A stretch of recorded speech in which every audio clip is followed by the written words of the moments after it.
Bah écoutez, d'abord, il y a une question de fidélité, puisque nous étions les premiers partenaires avec LVMH pour Vivatech.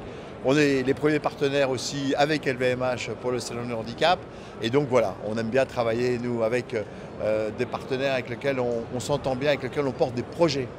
Alors, c'est vrai que si on veut faire un lien entre Viva Technologies et le Salon du Handicap, je pense qu'aujourd'hui, la question qui se porte, c'est à la fois la transformation de l'entreprise.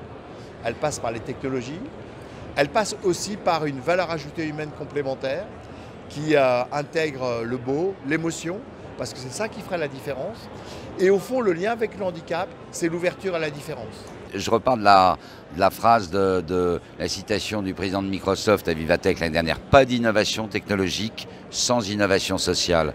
Ce que vient de dire Jean-Pierre, c'est effectivement, il y a le développement économique par la techno, mais il y a aussi par la diversité, par l'entreprise inclusive, il y a le développement social. Et au-delà du développement social, l'enjeu de la diversité devient aussi un enjeu de business.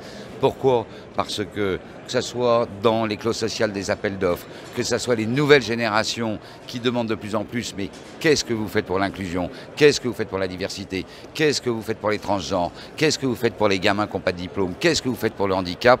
Donc voilà, donc c'est les deux piliers. Le président de Microsoft était un peu visionnaire là-dessus. Enjeu technologique, mais s'il n'y a pas le social, ça ne marchera pas. Vous savez, les premières questions que nous posent les jeunes, et on recrute beaucoup de jeunes, comme vous savez, dans une entreprise comme la nôtre, les premières questions de jeunes diplômés, plutôt bien diplômés en règle générale, qui nous posent, c'est qu'est-ce que vous faites pour votre empreinte sociale, pour votre empreinte environnementale? Qu'est-ce que vous faites pour les populations éloignées de l'emploi? Et donc, c'est quoi votre rôle dans la société?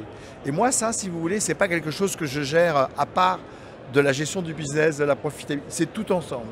C'est en incluant les différents facteurs KPI de l'entreprise qu'on ait une entreprise inclusive. Après, il y a l'autre problématique, c'est les ETI.